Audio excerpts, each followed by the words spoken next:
Does mixing drugs with alcohol make people act violent? If you answered yes, then how violent? Will it make a person argumentative down the pub? Will it make a person take the wrong end of the stick and fly off the handle? Will it make them throw a random punch at a stranger? Can it negatively alter one's mood? Can it make a person act in ways they... Can it be the cause of them getting arrested? Can it make someone commit murder, the most extreme act of violence? Can it make a person sadistic? It's mixed with a bit of the old Jesus juice, turn a person into Brian Whitelock. Also killed her because you were high on a combination of street Valium and drink. You knew very well the effects of that combination on you. In 2015, you talked to a probation officer about the circumstances in which you had killed Nicholas Morgan and your brother in 2000. You told her that although you had not consumed a great amount of alcohol, you were taking what you said was prescribed Valium, or diazepam, at the time, and you believed this had increased the effect of the alcohol. So, Brian Whitelock has already been convicted of 2 murders.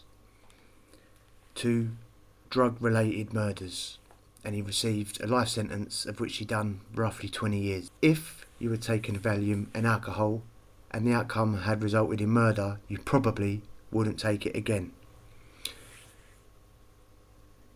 The woman he was convicted of killing was an old lady, a neighbour, who used to help him out.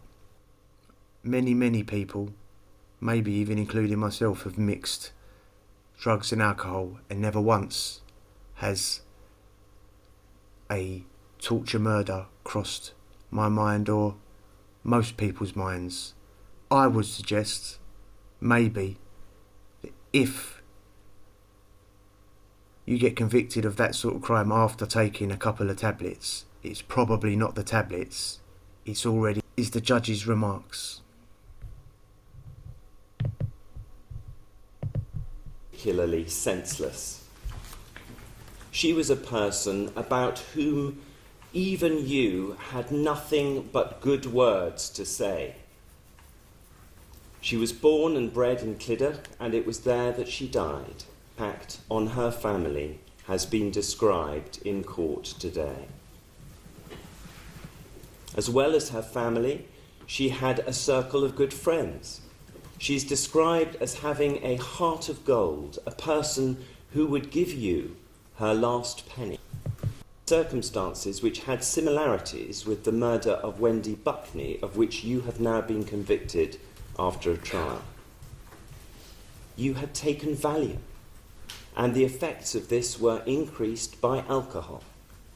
Under the influence of these intoxicants, you savagely and repeatedly attacked him with a blunt instrument in the small hours of the morning, causing numerous skull and face fractures. You then damaged his dead body and the house, on this occasion by setting them on fire. In this fire your brother died, and so you were convicted of your brother's manslaughter as well as the murder of Nicholas Morgan. Witnesses described you as mumbling and babbling, speaking rubbish. This was very similar to your presentation after the murder of Wendy Buckney, which was also committed under the influence of drugs and alcohol. You were sentenced to life imprisonment with a minimum term of 18 years, which expired in October 2018. In December 2018, the parole board directed your release on licence from the 2nd of January 2019. Your licence was revoked on the 5th of December 2020 after you had assaulted a shop worker and committed criminal damage, for which you were sentenced to 12 weeks in prison to run concurrently with your life sentence. In less than a year, the parole board gave you another chance at living outside jail. You were again released on licence in October 2021. On release, You lived at Tanacoid Road in Clidder, and you therefore became Wendy Buckney's neighbour. She gave you odd jobs to do, so she could give you money, and she bought you food.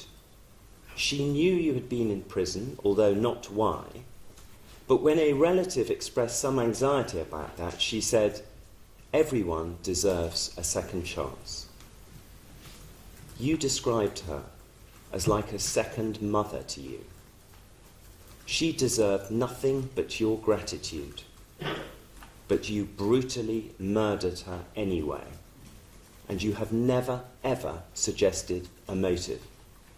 You killed her for your own pleasure.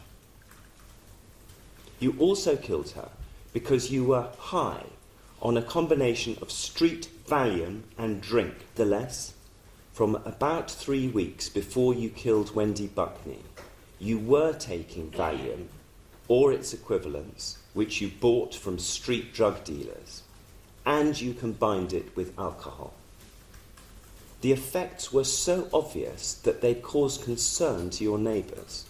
In August 2022, they on various occasions called in the police and ambulance services, and they also took mobile phone video of you in a very advanced state of intoxication. All the warning signs were there. You injured your own head when you fell over and hit it against a tree, and you were taken to hospital on the 1st of August. Later that month, you were found raving on a bridge and taken to hospital again on the 16th of August. You injured yourself a second time when you were screaming and shouting and out of control in hospital under police supervision on the 16th of August. You randomly trashed your own flat. You were mumbling and incoherent. You were not an addict, but you were hell-bent on consuming drugs and alcohol, knowing full well how dangerous this made you. All your inhibitions were swept away, and what was left was the explosively violent man inside you. I make it clear that your mental state when you murdered Wendy Buckney was caused by your voluntary intoxication. The bangs on the head earlier that month were caused by your intoxication. It was not the bangs on the head which caused your mental state. That was a smokescreen you put up after the offences in order to deny responsibility for your guilt. The jury rejected that on overwhelming, in fact unanimous, medical evidence, which included scans and monitoring of the head injuries by treating medical professionals, as well as expert evidence called at the trial. You rejected help. You refused prescription alternatives to diazepam, which might have taken you away from your drug of choice. You self-discharged from hospital against medical advice. You carried on your self-indulgent spree of drink and diazepam or street Valium until the night you killed Wendy Buckney. The last time she was seen alive was at 6:50 p.m. on the 22nd of August 2022, when she got back from the shops in her car. 45 minutes later, you were caught on street CCTV walking towards her ground floor flat from your flat, which was opposite. In the course of the night, you inflicted a frenzy of violence on her, which caused her to die a brutal, terrifying death. She knew what you were doing to her. Her injuries included injuries to her hands while she tried to defend herself. Were 55, without an ounce of spare flesh, lithe, muscular, and strong. You used a knife, a broken table leg, and some MDF shelving from her house to stab and beat her all over her body and face. You stripped her naked and stripped off your own clothes down to your boxer shorts, which you took off at one point and put back on inside out before you went back outside the next morning. The pathologist provided 70 numbered descriptions of injuries all over her body, from head to toe. But some numbered descriptions were of more than one injury, and not all the descriptions were numbered. As the pathologist himself said, there were simply too many injuries to count. There were stab wounds. There were blunt force wounds. Parts of her body had been skinned. Her nose, upper lip, and underlying cheek were partly detached. An injury to the back of the left side of her head left the bone of her skull exposed underneath. There was bleeding into the whites of her eyes. Her arms had fatty tissue and muscle exposed. Some of the weapons left marks on her body which showed their shape, and splinters of wood and other materials were in some places embedded in her body. Her left cheekbone was fractured into 3 pieces. Her right leg was broken. When her body was found the next morning, while you were still hanging around and ranting in your boxer shorts, it was already cold and dead. She was lying naked, face down on the floor. She had blood from the bottom of her feet to her breasts and around her head. You were also covered in blood.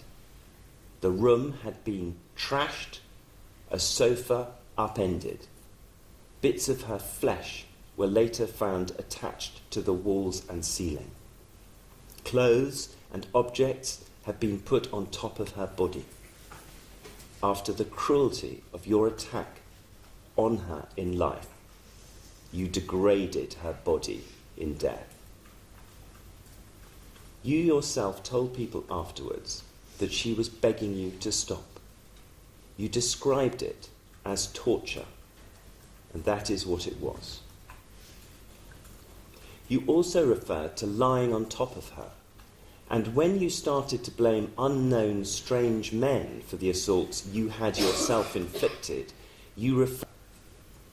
The forensic evidence shows that you did not ejaculate over or in her, but a trace element of old sperm found its way from your boxer shorts to her low vaginal area.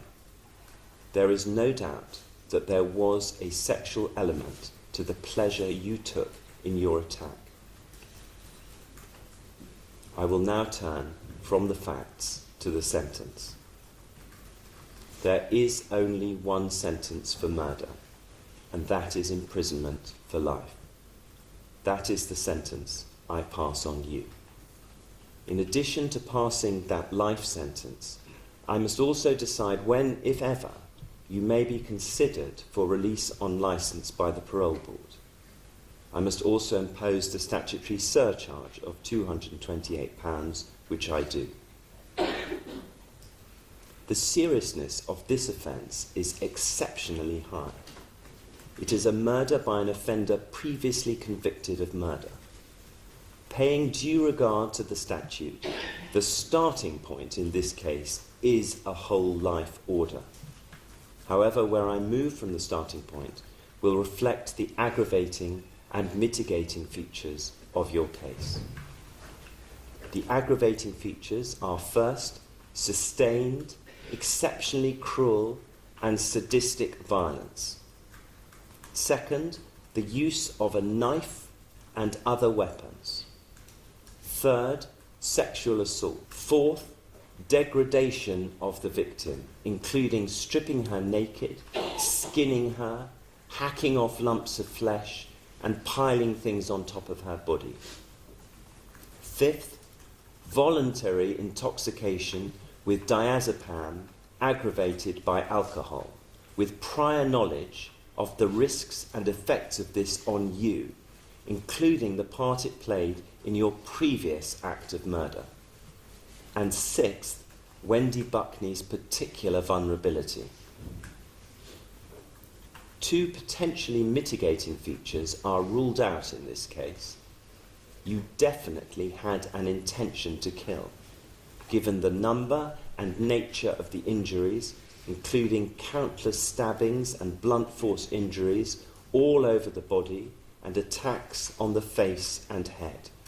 This is not an aggravating feature, but it is absent as a mitigating feature. I also find as a fact that there was no mental disorder or mental disability which lowered your culpability. The head injuries played no part in this. It was the voluntary intoxication that did it, and that is an aggravating and not a mitigating feature. There are three mitigating features. First, lack of premeditation. Second, some remorse, which you expressed at the scene and at your trial, about Wendy Buckney's death and about the fact that you killed her. However, there has never been any acceptance of responsibility. You blamed everything on head injuries, which the evidence at trial proved had nothing to do with it.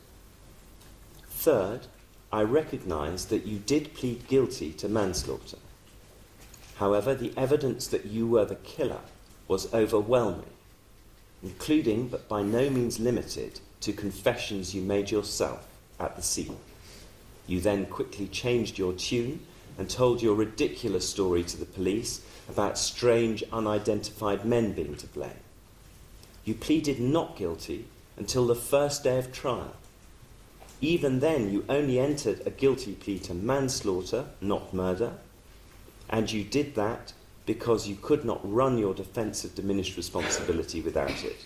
That defence was rightly rejected by the jury. I have not listed the aggravating and mitigating features in order of importance, nor do I simply count them up. I have assessed all the facts in the round in order to reach a sentence which is just and proportionate to the offending as a whole. It is obvious that the aggravating features strongly outweigh the mitigating features.